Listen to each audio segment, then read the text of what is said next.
चलिए, तो पुनः हम लोग अपने ब्रह्मास्त्र सीरीज़ के अगले पार्ट में आपके सामने हैं S8 को लेकर। लगातार आप जिस उत्साह और मनोयोग के साथ लगे हैं, निश्चित रूप से वो आपको सफलता के उतने ही करीब लेती आ रही है।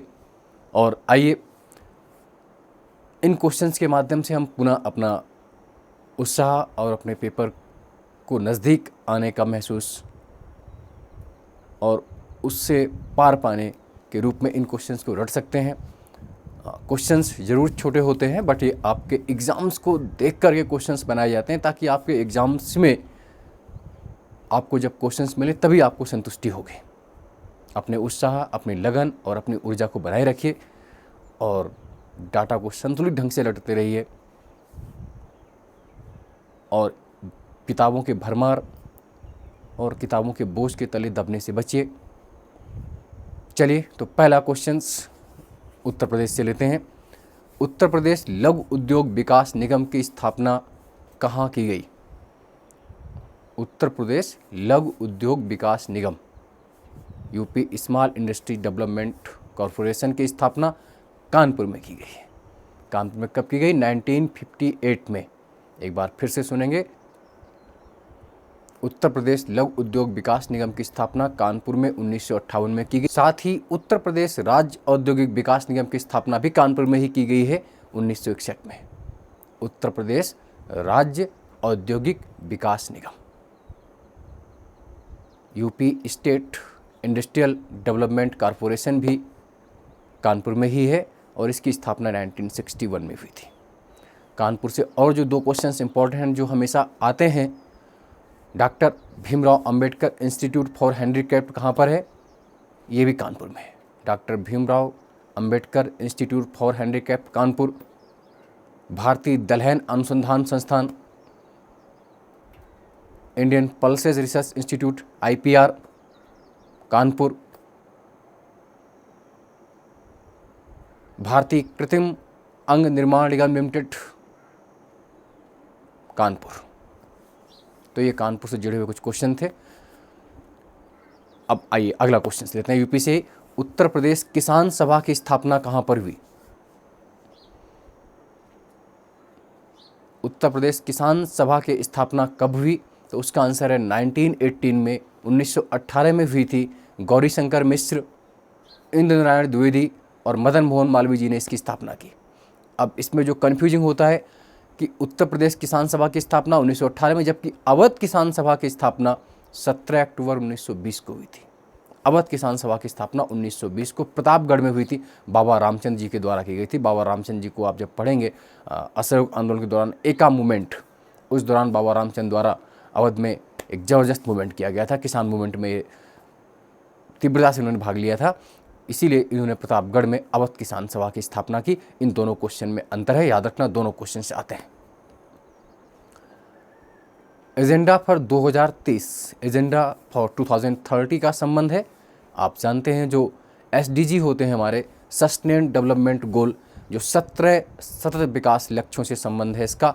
2030 तक हमें 17 SDG गोल्स हासिल करने, जिसमें शिक्षा, भुखमरी को शिक्षा को बढ़ावा देना, भुखमरी समाप्त करना आदि, उन पर चर्चा फिर बाद में कभी करेंगे पूरे। लेकिन आपके लिए PT में जो क्वेश्चंस बन सकता है किसी भी वनडे एग्जाम में, agenda for 2013, answer will be 17 SDG goals. Next question history और यूपी दोनों संबंधित बैक ईयर क्वेश्चंस भी है, आए हुआ क्वेश्चन से फिर भी इसके आने की संभावना ज़्यादा बनती है। आप निश्चित रूप से बताइए, काशी विद्यापीठ, काशी विद्यापीठ के संस्थापक कौन है, फाउंडर कौन है? तो इसके फाउंडर हैं बाबू शिव प्रसाद गुप्ता, बाबू शिव प्रसाद गुप्ता और भगवान दास जी। इसकी स्थापना कहाँ पर हुई? काशी विद्यापीठ बनारस में हुई थी। और 1921 में जब भारत में NCM, नॉन कॉपरेशन मूवमेंट, असहयोग आंदोलन चल रहा था, उस समय काशी विद्यापीठ की स्थापना स्वदेशी के तहत की गई थी। और 1995 में इसका नाम बदलकर महात्मा गांधी काशी विद्यापीठ कर दिया गया है। 1995 काशी विद्यापीठ चेंज इनटू महात्मा गांधी काशी विद्यापीठ के रात में। एक बार फिर से काशी विद्यापीठ के संस्थापक बाबू शिव प्रसाद गुप्ता, और इनके द्वारा ही एक न्यूज़पेपर जो आप लोग देखते हैं आज, वो भी पब्लिश किया गया था। तो इस क्वेश्चन को भी रट लेना है। क्वेश्चन नंबर नेक्स्ट 5th पर चलते हैं। टसो मुरारी झील कहाँ पर है? टसो मुरारी लेक कहाँ पर है? तो लद्दाख में है। कहाँ पर है? लद्दाख में है। इसी को हम माउंटेन लेक भी कहते हैं, माउंटेन लेक के नाम से भी जानते हैं। माउंटेन लेक कहाँ पर है? वो भी लद्दाख में है। और ख़ास बात यह है कि जो रामसर वेटलैंड होता है, रामसर आर्द्रभूमि, उसमें भी शामिल है। रामसर आर्द्रभूमि में शामिल है। रामसर पर अलग से भी क्वेश्चन बनेगा। रामसर आर्द्रभूमि में भारत की जो भूमियाँ शामिल है उन पर अलग से डिस्कस करेंगे। लेकिन आपको ये जानना है कि रामसर जो ट्रीटी हुई थी, रामसर संधि, वो क्यों बनी? रामसर संधि, रामसर आपका ईरान में पड़ता है, वहाँ से 2 फरवरी 1971 को हुई थी। और 2 फरवरी को हम वेटलैंड डे भी मनाते हैं। 2 फरवरी 1971 को रामसर संधि हुई थी, इसीलिए रामसर साइट्स हुए जाते हैं। और वेटलैंड डे, आर्द्रभूमि दिवस कब मनाते हैं? 2 फरवरी को मनाते हैं। और इसका जो क्वेश्चन था, टोसो मुरारी या माउंटेन लेक कहाँ पर? लद्दाख पर। चलिए नेक्स्ट क्वेश्चन, क्वेश्चन नंबर 6। दस्त ए लुत और दस्त ए कबीर, दस्त ए लुत और दस्त ए कबीर डेजर्ट कहाँ पर हैं? ये दोनों मरुस्थल कहाँ पर हैं? तो इसका आंसर क्या होगा? ईरान में है बच्चों, याद रखना। दस्त ए लुत और दस्त ए कबीर ईरान में है। तो 2 और अलग से भी नाम याद रख लीजिए, इंपॉर्टेंट कभी पूछ लेते हैं। जैसे भारत और पाकिस्तान में थार डेजर्ट है, थार मरुस्थल है। और अब सहारा डेजर्ट, दुनिया का जो सबसे बड़ा मरुस्थल सहारा, वो अफ्रीका में है। सहारा कहाँ पर है? अफ्रीका में है। जबकि ग्रेट सैंडी मरुस्थल ऑस्ट्रेलिया में है। नेक्स्ट क्वेश्चन, किताबुल हिंद के लेखक कौन थे? किताबुल हिंद के लेखक आप जानते हैं, अलबर्नी है। कौन है? अलबर्नी। इसको बेसिकली उन्होंने अरबी भाषा में लिखा था, याद रखना इस बात को, अरबी लैंग्वेज में लिखा था किताबुल उल हिंद को।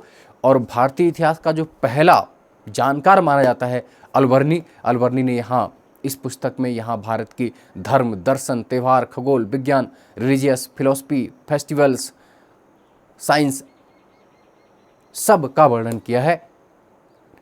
किताबुल उल हिंद के लेखक अलबर्नी, अरबी में, जो कि मोहम्मद गजनवी के साथ भारत आया। एक और क्वेश्चन है, गरीब नवाज के नाम से किसे पुकारा जाता है?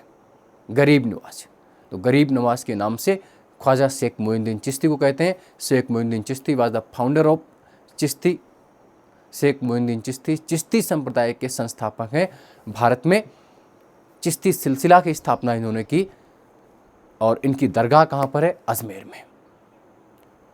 जब हमने सूफ़ी की बात की, चूँकि सूफ़ी संत थे ये, तो सूफ़ी बेसिकली क्या होते हैं? सूफ़ी सफ़ा से बना होता है। सफ़ा का मतलब पवित्र या प्योर होता है, या सफ़ा का मतलब होता है ऊन के बने हुए मोटे कपड़ों को पहनने वाले को सफ़ा कहते हैं। मतलब एक सीधी सी बात है, सफ़ा पवित्र लोगों को कहते हैं। और भारत में अनेक सूफ़ी सिलसिले हुए, जिसमें चिश्ती सिलसिला सबसे प्रमुख था, जिसके संस्थापक ख्वाजा मोइनुद्दीन चिश्ती थे। और ये मोहम्मद गोरी की सेना के साथ भारत आए थे। किसके साथ आए थे? मोहम्मद गोरी के साथ आए थे। इनकी दरगाह कहाँ है? अजमेर में। खानकाह कहाँ है? अजमेर में। इसमें 2-3 वर्ड और याद रखने आपको सूफियों में। पीर, पीर का मतलब गुरु होता है। मुरीद, मुरीद का मतलब स्टूडेंट से होता है। पीर टीचर को बोलते हैं, मुरीद गुरु, पीरी मुरीदी प्रथा होती है। और सिलसिला तो आप जानते हैं, संप्रदाय, खानकाह या दरगाह जहाँ पर हो किसी भी सूफी संत की मज़ार। तो जो चिश्ती सिलसिला था वो ख्वाजा मोइनुद्दीन चिश्ती से प्रारंभ हुआ। नेक्स्ट क्वेश्चन, कॉन्स्टिट्यूशन के किस आर्टिकल से नए राज्य को शामिल किया जाता है? संविधान के किस अनुच्छेद से नए राज्य को शामिल करते हैं? तो आर्टिकल 2 होता है, अनुच्छेद 2 होता है। जबकि आर्टिकल 3 में नए राज्य का निर्माण क्षेत्र, उसके नाम और सीमा में परिवर्तन से संबंधित होता है। आर्टिकल 3 किससे संबंधित है? Formation of new states, boundaries, areas etcetera. सीधी सी बात फिर समझिए, किसी नए राज्य को अगर शामिल करना है तो आर्टिकल 2 में, जबकि किसी नए राज्य का निर्माण करना है, उसका क्षेत्र बदलना है, उसका नाम बदलना है, जैसे उत्तराखंड बदला गया या झारखंड या छत्तीसगढ़, तो आर्टिकल 3। राष्ट्रीय बागवानी मिशन कब प्रारंभ हुआ? बैक ईयर क्वेश्चन ये भी है। नेशनल हॉर्टिकल्चर मिशन, बागवानी मिशन कब प्रारंभ हुआ? तो इसका आंसर क्या होगा बच्चों? मई 2005, मई 2005। एक क्वेश्चन साइंस का ले लेते हैं। वनस्पति तेलों के हाइड्रोजनीकरण में किस उत्प्रेरक का, किस कैटालिस्ट का प्रयोग करते हैं? तो एक सिंपल सा क्वेश्चन है और सिंपल सा इसका आंसर आपने पढ़ा है, निकल। किसका प्रयोग करते हैं? निकल का प्रयोग करते हैं। वनस्पति तेलों, जैसे जो आपके वनस्पति घी वगैरह आते हैं, तो उसके हाइड्रोजनीकरण में हम किस कैटालिस्ट, किस उत्प्रेरक का प्रयोग करते हैं बच्चों? तो उसका आंसर क्या हो जाएगा? निकल का प्रयोग करते हैं, निकल। अगला क्वेश्चन से हमारा साइंस से संबंधित ये भी है, विटामिन B12 में कौन सी धातु मौजूद होती है? विटामिन B12 में कौन सा मेटल होता है? तो उसका आंसर होगा कोबाल्ट। जबकि विटामिन B12 का जो रासायनिक नाम होता है, साइंटिफिक नेम होता है साइनोकोबालामिन। साइनोकोबालामिन इसका रासायनिक नाम है। और विटामिन B12 वृद्धि हेतु आवश्यक होती है, वृद्धि हेतु आवश्यक होती है। साथ ही इसकी कमी से रक्त क्षीणता तथा तंत्रिका तंत्र की गड़बड़ियाँ हो जाती हैं। नेक्स्ट क्वेश्चन हिस्ट्री से है, इंपॉर्टेंट क्वेश्चन है और ये क्वेश्चन महत्वपूर्ण क्वेश्चन है। वांडीवास का युद्ध कब हुआ? वांडीवास का युद्ध 1760 में हुआ, 1760 में हुआ। और इस युद्ध में फ्रांसीसियों की हार हुई थी, ब्रिटिश की विजय हुई थी। यानी कि ये युद्ध अंग्रेजों और फ्रांसीसियों के बीच में हुआ, ब्रिटिश एंड फ्रेंच के बीच में हुआ। ब्रिटिश सेना का नेतृत्व किसने किया? आयरकूट ने किया था, सर आयरकूट ने किया। जबकि फ्रांसीसियों का नेतृत्व किसने किया? काउंट लाली ने, काउंट लाली ने किया। इस तरह इस युद्ध के बाद फ्रांसीसियों की पराजय हुई और उनका भाग्य भारत से समाप्त हो गया। अगला क्वेश्चन है, वांचू समिति का संबंध है, वांचू कमेटी का संबंध किससे है? तो इसका आंसर है डायरेक्ट टैक्सेस, प्रत्यक्ष कर से संबंधित ये कमेटी है। इसकी स्थापना 1971 में की गई थी, 1971 में की गई। 1971 में एक बहुत महत्वपूर्ण कमेटी और बनी थी जो बार बार क्वेश्चन में आती है, राजमन्नार समिति का संबंध किससे था? राजमन्नार कमेटी का संबंध किससे था? राजमन्नार कमेटी की स्थापना तमिलनाडु सरकार द्वारा की गई थी। इसका संबंध केंद्र राज्य संबंधों से था, सेंट्रल स्टेट रिलेशन संबंधित थी। चलिए एक अगला और इस सीरीज का अंतिम क्वेश्चन, तमाशा लोक नाट्य कला किस राज्य में प्रसिद्ध है, किससे संबंधित है? तो आप ये जानते हैं तमाशा लोक नाट्य कला का संबंध महाराष्ट्र से है। कहाँ से है? महाराष्ट्र से है। ये हास्य रस और कामोत्तेजक सामग्रियों से भरपूर होती है। इसमें बेसिकली क्या है कि महिला अभिनेत्रियां ही पुरुषों की भूमिका निभाती हैं। यानी कि तमाशा का संबंध महाराष्ट्र से, जिस तरह से नौटंकी का संबंध उत्तर प्रदेश से है। और नौटंकी की दो ही शैलियां पूरे भारत में, एक कानपुरी और एक हाथरसी। तमाशा महाराष्ट्र से करेंगे तो नौटंकी आप उत्तर प्रदेश से करेंगे। नौटंकी का संबंध यूपी से है और यूपी में बेसिकली दो शैली हैं जो यूपी मेंस या यूपी को पढ़ेंगे अच्छे से, एक कानपुरी नौटंकी और एक हाथरसी। ठीक, तो ये 15 क्वेश्चंस आप देख लीजिए और इनको रट लीजिए और लगे रहिए अपने दुगने मनोयोग के साथ। और जल्द ही आप इसमें टाइम लिख के कमेंट करें कि आप मॉर्निंग में लाइव क्लास चाहते हैं या इवनिंग में। तो जल्दी ही, मुश्किल से 10-12 दिन बाद हम आपसे लाइव क्लास में कनेक्ट करेंगे और फिर उसी समय से आपकी करंट की क्लासेस भी कंटिन्यू की जाएंगी। ओके बच्चों।